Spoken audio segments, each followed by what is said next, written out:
uma das coisas que me dá esperança sobre o Brasil, que mostra que as ideias nesse país estão mudando, é o fato que a CLT está sendo desafiada formalmente. E que agora, por exemplo, passou o projeto de terceirização, deixando que uma nova relação de trabalho exista.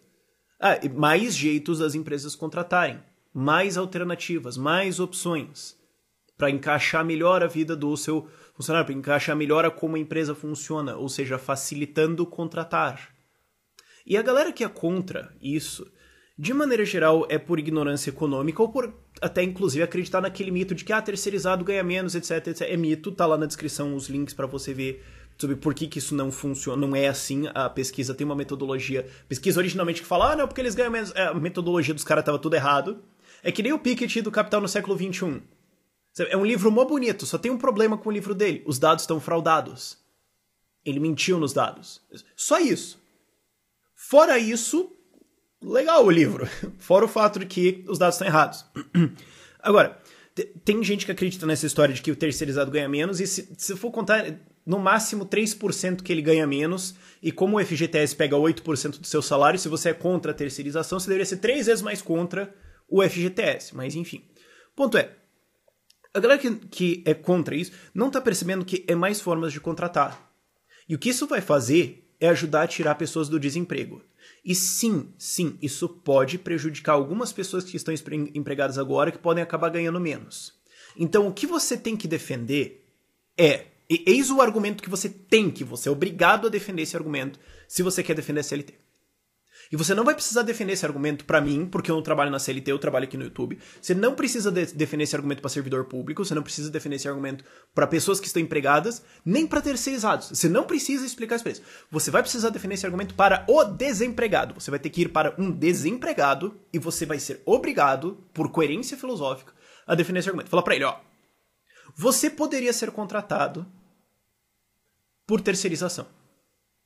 Porque hoje não tem como contratar você, tem uma massa desempregada no Brasil, a gente está se recuperando de uma crise, está uma situação econômica muito ruim, ok? Salário mínimo já exclui uma puta galera, porque um monte de gente não consegue produzir o suficiente para ser contratado por salário mínimo. O que, aliás, é a origem do salário mínimo, a origem ideológica do salário mínimo é uma lei para matar pobre, é sério. Isso é, a origem do salário mínimo é eugenista. Foi explicitamente pensado que assim, a gente vai criar um salário mínimo e todos os pobres embaixo que não produzem isso morrem. Essa é a ideia original do salário mínimo. Ok? Isso é um fato histórico, não é disputável isso, mas enfim. Você fala, salário mínimo já tá problemático, já exclui uma galera.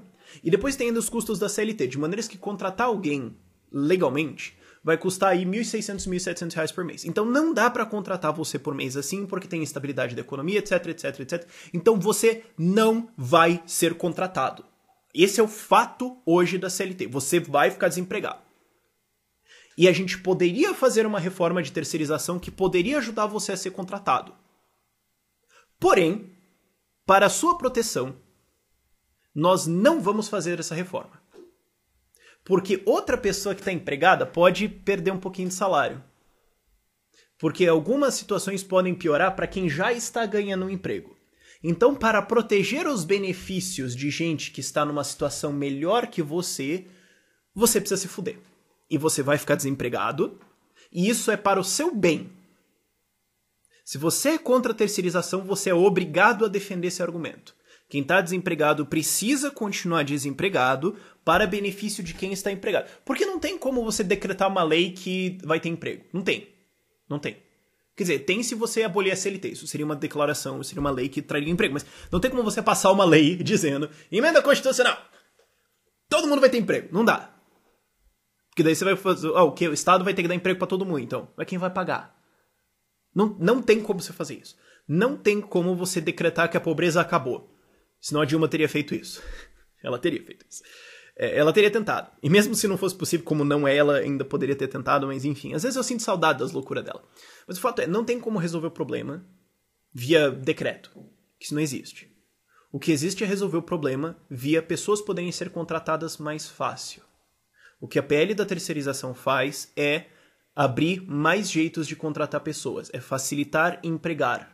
É trazer mais segurança jurídica, é trazer mais facilidade. E isso vai trazer mais empregos. É só que às vezes é difícil você associar causa e efeito. Você tem uma lei nacional num país muito grande, é difícil às vezes você perceber isso. Ok, tudo bem, eu entendo, ninguém é obrigado. Agora, o que ela está dizendo é, vamos facilitar a contratação para quem está desempregado. Ah, mas quem já tem um privilégio pode se ferrar um pouquinho, de ganhar daqui para cá. E aí você percebe que a CLT, uma das coisas que ela faz é dar privilégios a algumas pessoas às custas de outros. Quem geralmente recebe está numa situação econômica melhor e quem, de maneira geral, toma na cara está numa situação econômica pior. Então, um dos efeitos da CLT é ferrar pobre para ajudar rico. É ferrar pobre para ajudar não rico, mas quem já está empregado. Esse é um dos efeitos da CLT. Assim, é realmente isso que você quer defender? Porque a maior parte das pessoas que defende isso não é por pitismo, ou por comunismo, ou por socialismo, ou mortadela. Não é. É porque realmente acha que a CLT protege o trabalhador. Honestamente, vamos parar pra ser honesto, ok? O Brasil tem metade dos processos trabalhistas do mundo. Tá funcionando? Vamos tentar ser um pouco justo e imparcial aqui, ok? A CLT realmente está protegendo o trabalhador brasileiro? Qual é o efeito dela? 12 milhões de desempregados, uma porrada de subemprego, estagnação econômica, salários não sobem. Enquanto isso, o salário chinês passou o brasileiro, já o salário médio chinês passou o brasileiro. E tem explodido, tem subido vertiginosamente. A maior parte dos países desenvolvidos não tem uma legislação como essa. Na Nova Zelândia você tem contratos individuais. Você forma um contrato com o seu empregador e pronto. E todo mundo sabe a desgraça de civilização que é a Nova Zelândia, né? Aí você vai falar, ah, mas é que no Brasil... Ah, tá, não, é que brasileiro é burro. Então quem é o racista aqui? Quem é o elitista aqui? Você tá falando, não, é que brasileiro é burro, entendeu? E no resto do mundo... Aí, porque as pessoas vão ter que recuar pra esse tipo de argumento. Ok, então brasileiro é burro. Ou pobre é burro. Sabe? Esse é o tipo de argumentação necessário e as pessoas não percebem essas contradições. Por isso que eu faço esses vídeos. Para mostrar para as pessoas essas contradições. É realmente esse tipo de ideia que você quer defender? Eu tenho quase certeza que não. Okay? Eu fecho com uma frase de um amigo meu, Adriano Janturco, que ele diz o seguinte, pobre, e ele é italiano, então ele fala português com um sotaque italiano, ele fala, pobre é só pobre, ele não é burro, ele só é pobre. Ok? Vamos parar, vamos ter essa reflexão. Deixa o cara decidir. Deixa ele ter mais relações livres, porque é isso que vai gerar emprego. Só funcionou em todo o resto do mundo, só isso. Ok? Por esse vídeo é isso. Tchau, tchau.